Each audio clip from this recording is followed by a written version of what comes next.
Jadi kalau rimbo larang ini namanya rimbo larangan Pengulu Batua. Dikit ini Pak, cuma 18 hektar, 48. Kalarangan namanya itu.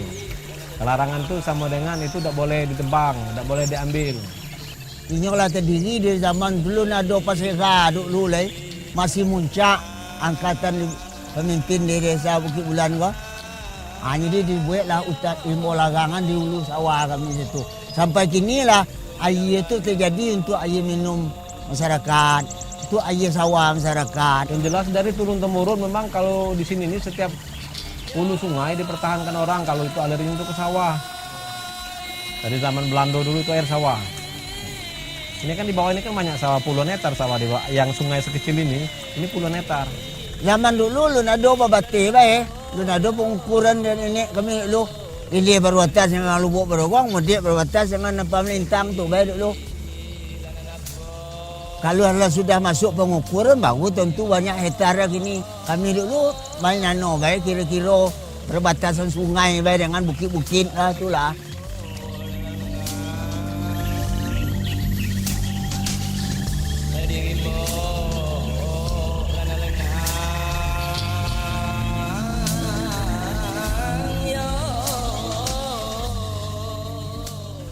Kami dulu bolaka utara jadinya, letak hutan adat kami juga. Kalau hutan adat yang di Dusun Tinggi terletaknya arah ke selatan.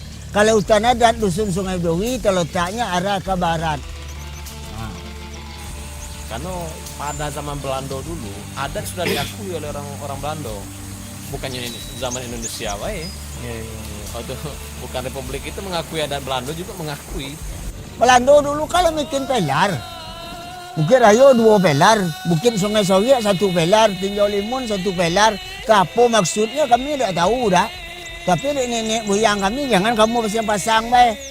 Apa namanya pasang kamu dah itu? Lah dilarang juga dulu dah.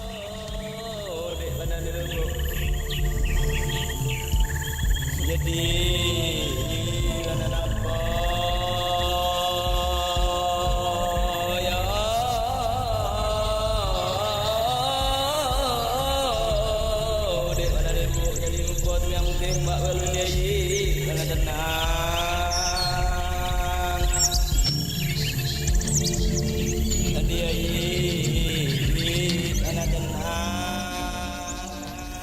Rimbo larangan yang asumsi masyarakat sini, rimbo larang ini yang tidak boleh sama sekali.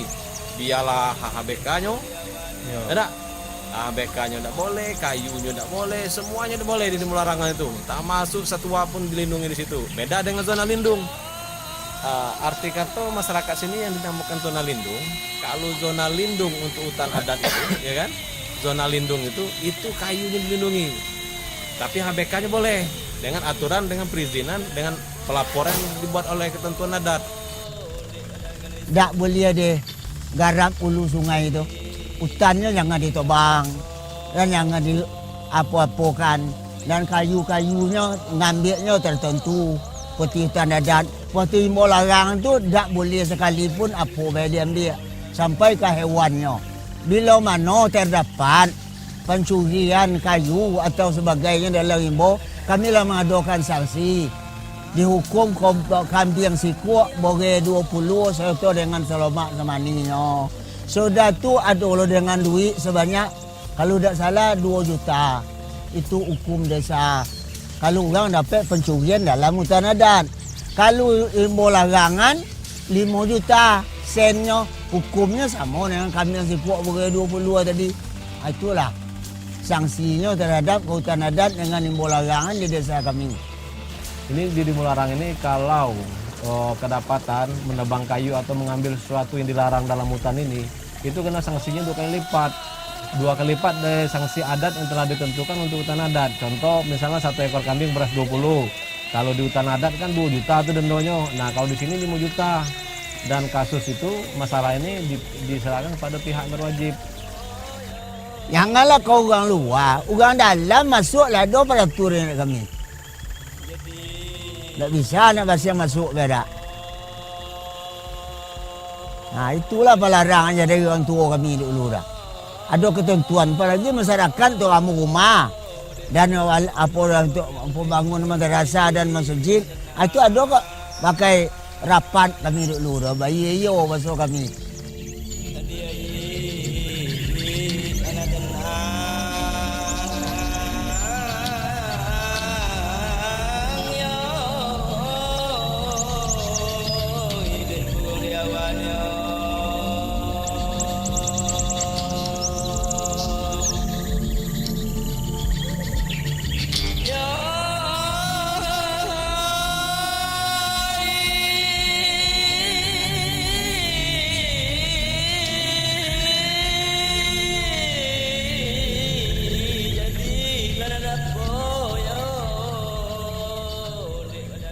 Ada area-area yang perlu dilindungi, misalkan dia sumber mata air, kemudian daerah-daerah yang mempunyai kelerengan yang tinggi itu, atau cagar-cagar budaya itu harus dilindungi di dalam konteks yang kita sebut sebagai kawasan dengan nilai konservasi tinggi atau high conservation value forest. Sebenarnya kami ada yang membuat masyarakat takut dengan aturan yang kami buat. Sebenarnya aturan ini yang tertulis yang seperti ini kan baru. Tapi kan kami di desa ini kan beda. Yang paling ditakuti oleh masyarakat itu kan hukum adat. Kalau sekedar kambing seekor beras 20 itu tidak membuat mereka jerah. Tapi yang membuat mereka jerah itu kan sanksi adat yang hukum sosial itu. Jadi bahasa kami itu hidup tidak dikandung adat, mati tidak kandung sara. Jadi dia akan dikucilkan oleh masyarakat desa. Sedekah orang nggak mau datang, pesta orang nggak mau datang. Kalau kematian wajib dikubur.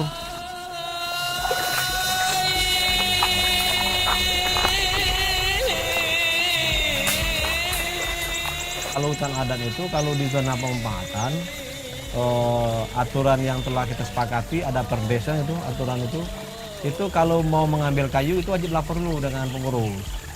Nah, nanti pengurus akan menunjuk kamu ngambil kayu di bukit mana, gitu kan, di sungai mana, gitu kan. Nah, kalau sudah tahu, mungkin masyarakatnya sudah survei di situ kami mau ngambil kayu, dia wajib nanam. Nah, nanamnya di kawasan hutan rimbo larang ini dulu dipenuhi. Jadi kalau mau ngambil kayu, kamu boleh nanam di situ boleh, tapi kalau kita utamakan di hulu sungai rimbo larang ini.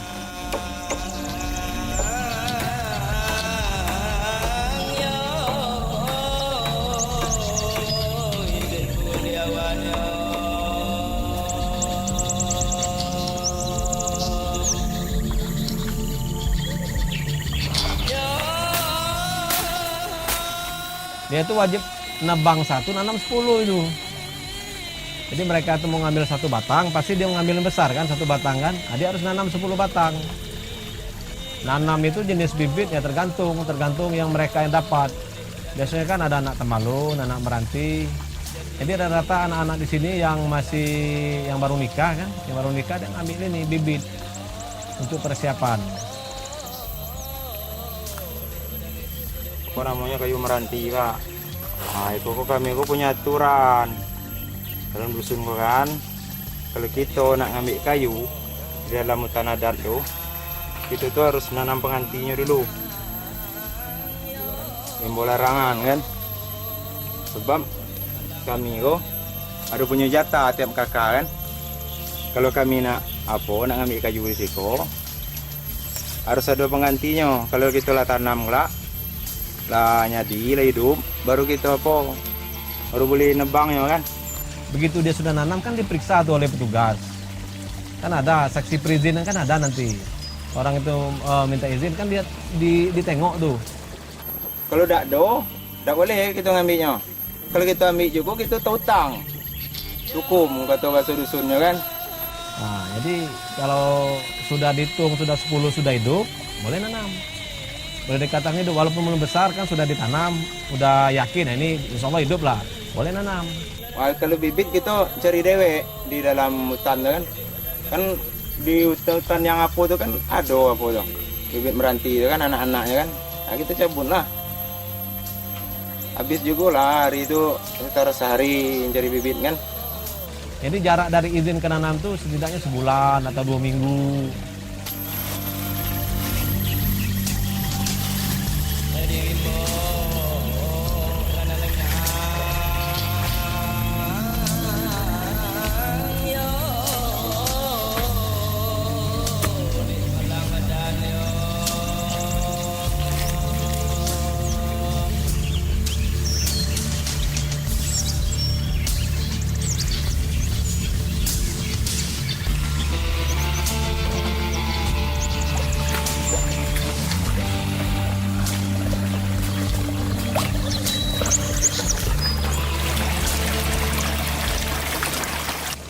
Kalau air bersih ini baru 2005. Dari sumber air bersih ini dialirkan pakai pipa gravitasi sampai ke 52 kilo. Diameter kalau di atasnya 4 in, terus turun 3 in, terus 2 in. Nah, sekarang jelas seadanya, selagi bisa ngalir ke masyarakat ya itulah yang dinikmati. Kini air minum kan dulu kami kan ke sungai kau minum, kini lah ada dari sungai yang dalam hutan tu batagi dengan apa peralon namo gini. Ada lagi air sawah. Kalau macam mana yang tak ada dapat irigasi sungai, badam kalau macam kalau model kami buat kinci air. Pemutar untuk air sawah. Yang tepi-tepi sungai Limun kemudian kebanyakan pakai kinci air kalau apa.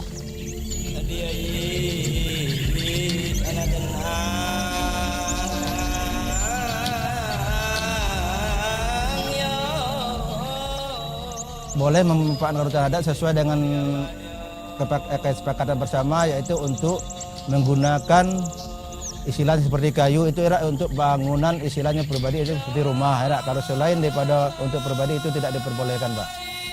Kebutuhan untuk kebutuhan pribadi mereka tidak bayar. Tapi kalau kebutuhan contoh kayak ngambil rotan itu kan pasti mereka jual kan. Itu satu ton itu wajib mereka bayar 50.000 ke kas untuk kas LPHA itu. Dan kayu pun gitu. Kalau mereka lebih dari 5 kubik ya didenda 50.000 satu kubik. Jadi kebetulan yang ditebang itu kayunya 6 kubik kan, besar kayu 6 kubik, dia didenda itu. Jadi selain dari dia bayar pendaftaran untuk ini kan daftar tuh 50.000. Kita ngambil kayu itu kan 50.000. Jadi kita ini dijatah nih satu kakak itu yang membuat rumah itu dijatah tuh paling banyak 5 kubik. Itu memang full kebutuhan dulu itu kan tiang, yang kita hitung kan tiang, alat-alat lain, dinding itu 5 kubik tuh. Seperti gedung rumah itu sesuai selengkapnya lah, Pak. Tapi istilahnya sesuai dengan kegunaan rumah pribadi itu satu rumah yang dibolehkan satu kali ngambil itu. Selain dari kebutuhan alat sosial seperti masjid, madrasah, rumah sekolah itu boleh. Kalau itu tidak dibayar, malahan masyarakat gotong royong lagi ngambil.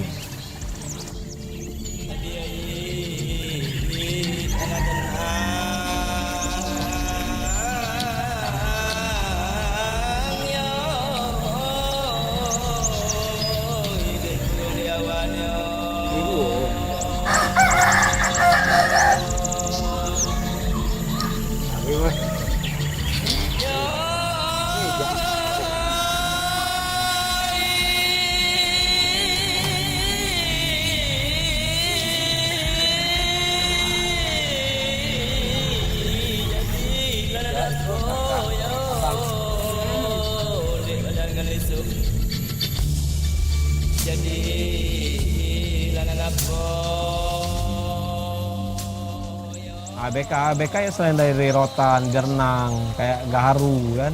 Nah terus yang kebanyakan sekarang kan anggrek. Di Bukit Bulan nih ada nama anggrek bulan, anggrek tebu. Banyaklah anggreknya kan. Anggrek bawang, anggrek kantong semar, banyak anggrek. anggrek matahari, anggrek tirai kelambu dewa. Nah, itu. Boleh Bapak cek di mana ada kayu di dekat rumah orang seperti ini, di belakang rumahnya, di samping rumahnya pasti ada anggrek, Pak. Nah, itu. Cuman kami ini Pak, kalau yang sangat susah, ada bendanya, pengopornya kami sangat susah. Disitulah. Jadi kalau bisa nanti itu jalan keluarnya oleh Bapak mempelancarkan antara anggrek ini, ada bosnya pengopor ekspornya dari sini ke luar Pak. Itu kami sangat susah. Ya pasarnya.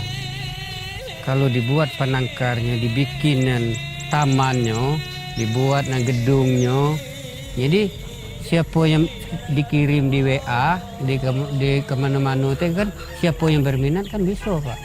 Tapi kalau dibuat di WA di sini kan tidak layak Pak, tidak layak.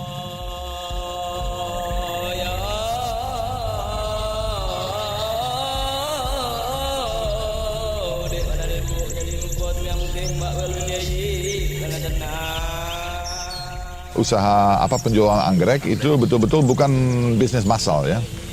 Itu betul-betul satu istilah niche market. Dan ini perlu betul-betul pengetahuan tentang pasar dan jaringan pasar yang betul-betul mendalam.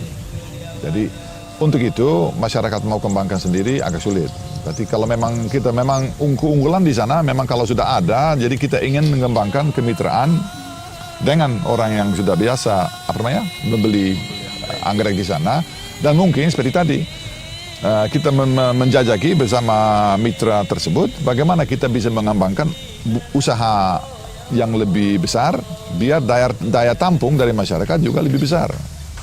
Jadi bukan kita menggantikan pengusaha yang datang ke sana dengan masyarakat atau dengan koperasi atau bagaimana, tapi kita membantu pengusahanya bagaimana supaya bukan misalnya 1.000 batang per hari tapi 10.000 batang per hari ya, menambah. Jadi ini dan bagaimana supaya harganya bukan nggak tahu berapa sekarang, 20.000 per bunga tapi 30.000 per bunga. Makanya ini masyarakat sendiri tidak bisa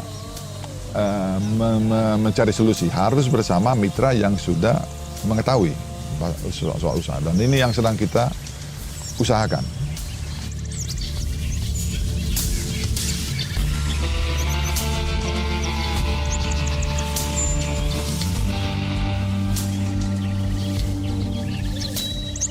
Panjang goa ini 1,68 menghubungkan dua desa, antara desa Nama Mintang dan desa Nama Bedu. 1,68 kilometer. Kalau kita masuk di Nama Mintang, keluarin sini loh. Kalau di sini tuh jalan alternatif untuk orang desa yang kalau dulu kan belum ada motor Pak. Karena kalau jalan pakai kendaraan itu jauh mutar itu kalau salah 5 kilo Pak. 5 kilo. Kalau sini kan 168 tembus goa, terus dari pintu goa Napa Mintang ke desa itu lebih kurang 1,5 kilo. Tadi cuma 3 kilo. Sisinya 2 kilo, kalau mutar. Sebagai penambahan hutan adat ini adalah suatu wisata kami di Gua Celepeta ini kan. Kalau besok kita minta masukkan perwisataan kami ini dalam hutan adat sesuai dengan pegang aturan yang ada Pak. Kan di atas ini kan hutan adat goa nih kan. Nah ini untuk penambahan dari hutan adat yang ada. Kenapa? Karena kita bisa membuat aturan adat di dalam lingkungan goa ini. Cuma ini kan masih kotor nih. Ya, betul. Siapa ini yang akan ngurus ya? Tidak ada kan? Tidak ada yang ngurus. Nah kalau ada aturan adat, nah kita masukkan ke PSKL, mungkin kita masukkan di ini Jaslingnya kan. Jadi harapan pemerintah Desa Bedu ini perluasan hutan adat. Kalau dulu wacana sudah ada dulu. Pelan-pelan kita kerjasama dengan tadi lagi kemitraan dengan beberapa tour operator, kita mulai mengembangkan kegiatan-kegiatan ekowisata.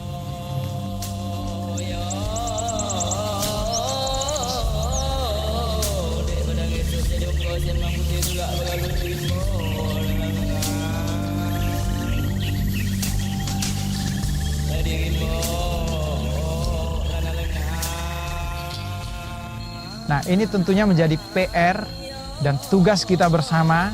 KPH akan mendorong terus akan mendampingi terus bagaimana upaya tersebut bisa tercapai, terutama dalam hal mensejahterakan masyarakat. Karena akan menjadi satu dilema tersendiri manakala hutan kita paksa dalam tanda petik untuk dijaga kelestariannya oleh masyarakat adat, sementara mereka kita tidak beri peran yang seimbang, tidak kita berdayakan mereka, tidak kita beri reward untuk mereka.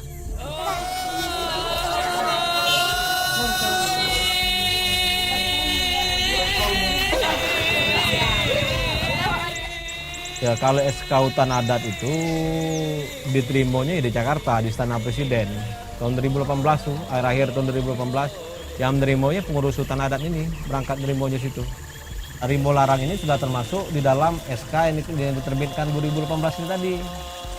Sudah disatukan, jadi seluruh hutan adat dan rimbo larangan yang di Desa Meribung ini sudah di SK-kan. Kalau kata kami dulu kan SK ada surat keputusan gini ada. Apa lo salah kami tidak begitu. Kan ada penguatan yang pegangan masyarakat loh. Tapi hutan adat pakai SK. Kalau kami dulu dari mulut ke mulut sampai gini kami pakai. Apalagi pakai SK pula. Lagi pemimpin. Kami yang paling setuju.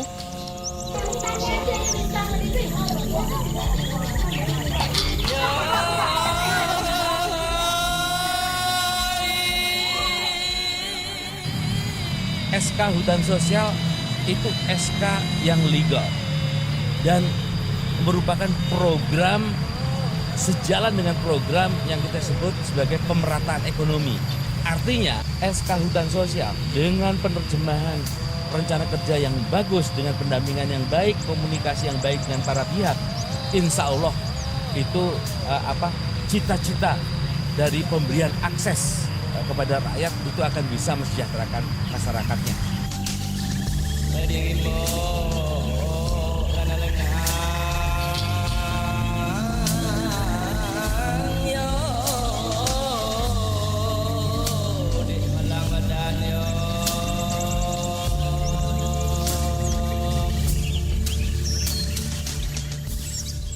Aturan-aturan yang mereka buat sebenarnya secara hukum kita kan sudah akui dengan terbitnya SK Menteri Lingkungan Hidup dan Kehutanan. Namun benar, saat ini kerangka tapaknya yang harus diperkuat sehingga mereka norma-norma adat yang secara turun-temurun mereka patuhi, mereka implementasikan itu harus tertulis dalam rencana kerja atau rencana kelola hutan adat hingga ke aturan-aturan turunan berikutnya. Sehingga memang benar-benar ini implementasi ini murni, benar-benar kearifan lokal. Karena itu syarat hutan adat ini kan ada beberapa syarat teknis dan administrasi. Syarat SK hutan adat itu lahir kan harus ada MHA, harus ada masyarakat hukum adat. Nah, begitu masuk BPSKL, entah itu peraturan itu sudah lama, itu undang-undang itu lama kami juga tidak tahu, tapi dengan informasi yang dibawa oleh BPSKL bahwasanya hutan adat kalau yang di luar kawasan itu boleh bisa tanpa MHA, itu maka kita cepat. Jadi yang kita rekomendasikan terutama 10 SK hutan adat yang sudah ada ini memang benar-benar adat itu ada, sejarahnya ada. Meskipun tidak banyak tertulis tapi tertuang dalam implementasi kehidupan mereka sehari-hari dalam bentuk norma-norma hukum adat. Kan 2007 ini ada Plekti nih masuk sini dengan Dinas Kehutanan. Nah, itu dia menggali masyarakat hukum adat, menggali budaya adat di sini, menggali sejarah adat di sini, gitu kan. Jadi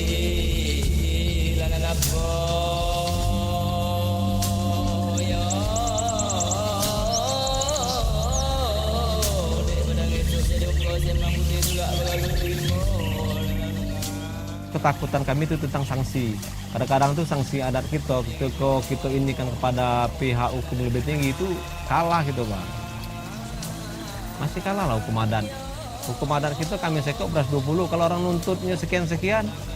Kadang-kadang kita proses adatnya sudah nih kan, orang udah senang melapor ke pihak kepolisian. Kadang-kadang kita kalah. Nah sekarang harapan kami terhadap pemerintah, hukum adat kita itu tuh memang ada kekuatan gitu. Ketika kita diputuskan adat A, ya pemerintah A juga gitu. Sebab sedikit banyaknya Bukit Ulan lah, tinggal dikitnya hutan lagi. Dah sangkup sekeliling dari Manggis itu kan Bukit Ulan pegangannya dah. Tinggal lagi Sungai Berduri dengan Sungai Menanti lagi. Ulunya itulah lagi yang kami pertahankan dah. Itulah harapan kami lagi dah. Kalau habis apa lagi? Rasa takut itu juga pasti ada, karena kita di sini kan mau masuk PT Batu Raja, sini PT Semin. Nah, masyarakat juga khawatir tentang hulu sungai. Tapi kan kita tidak tahu izin Batu Raja itu seluas mana, kita kan belum tahu sampai sekarang. Ini bukan kayu nak dibongkar cuang. Tanahnya yang dibalik lagi. Dulu menobang kayu sebatang ada sanksinya. Sekarang tanahnya dibongkar 100 hektar tak ada sanksinya dah. Situ Datuk minta maaf. Wah, ini mungkin air kat sawah, mungkin ada keruh. Bentar lagi keruh lah kau. Ada yang nebok sungai dah.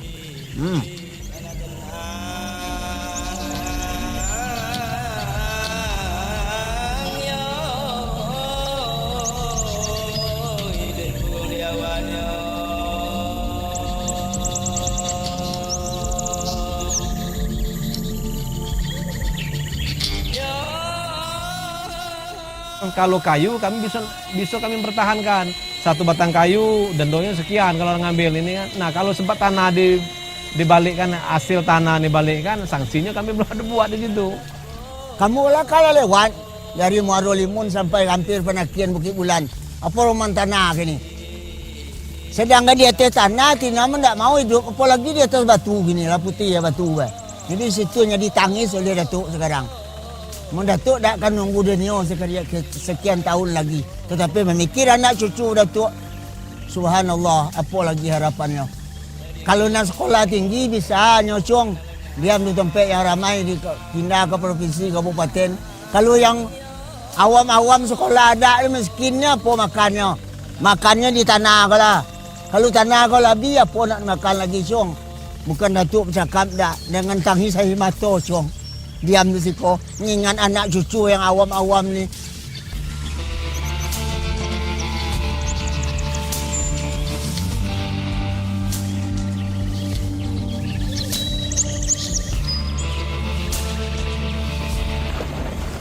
Kita sangat berharap tentang perda MHA itu, karena keberadaan adat kita di sini kan belum diakui, belum ada perda.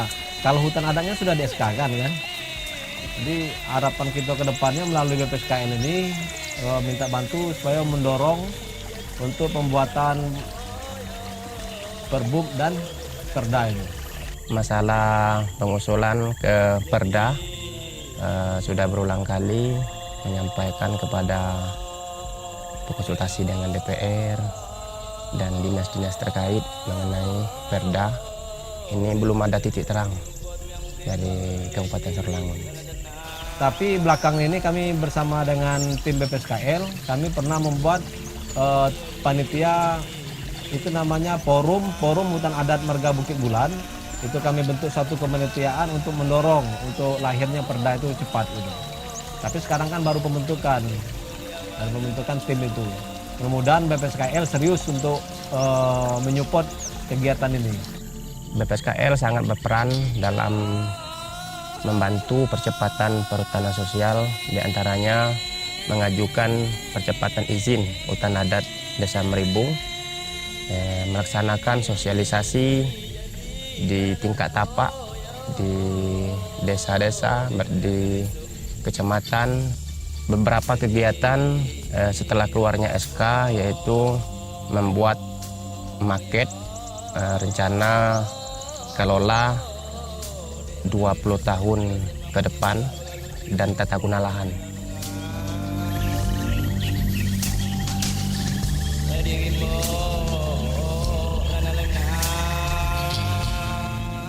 Hutan adat itu basis pengelolaannya sebetulnya negara itu mengakui keberadaan masyarakat adat yang turun-temurun di sana dan dia mempunyai wilayah dan juga hukum adatnya, sehingga kearifan lokal di dalam menjaga kelestarian hutan dan juga melestarikan budaya di sana itu bisa terjadi.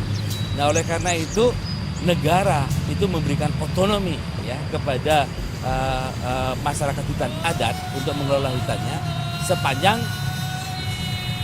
kearifan lokalnya itu bisa dibuktikan.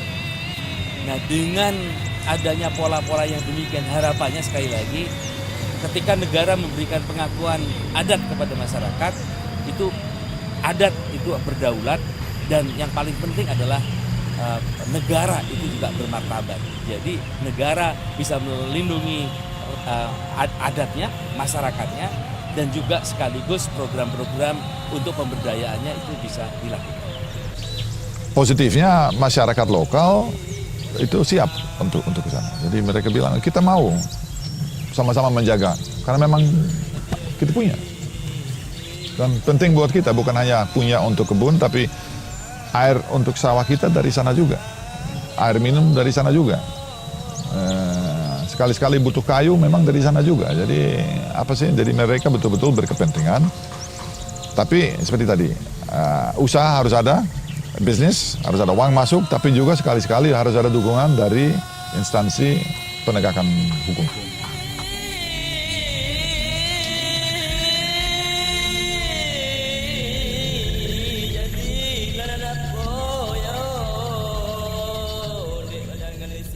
Insya Allah kalau slogan kita di Kutan ini, kalau masyarakat sejahtera, hutan insya Allah terjaga.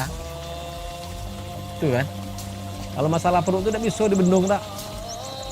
Kalau perut lapar nodong biar orang mau, tambah lagi ngambil hasil bumi dewek kan. Jadi sampai juga lah pesan orang tua kami yang kami pakai sampai kini ke anak cucu, katanya kalian jangan diwariskan air mata untuk anak cucu kalian, wariskan mata air, katanya. Itulah yang kami pegang sampai kini.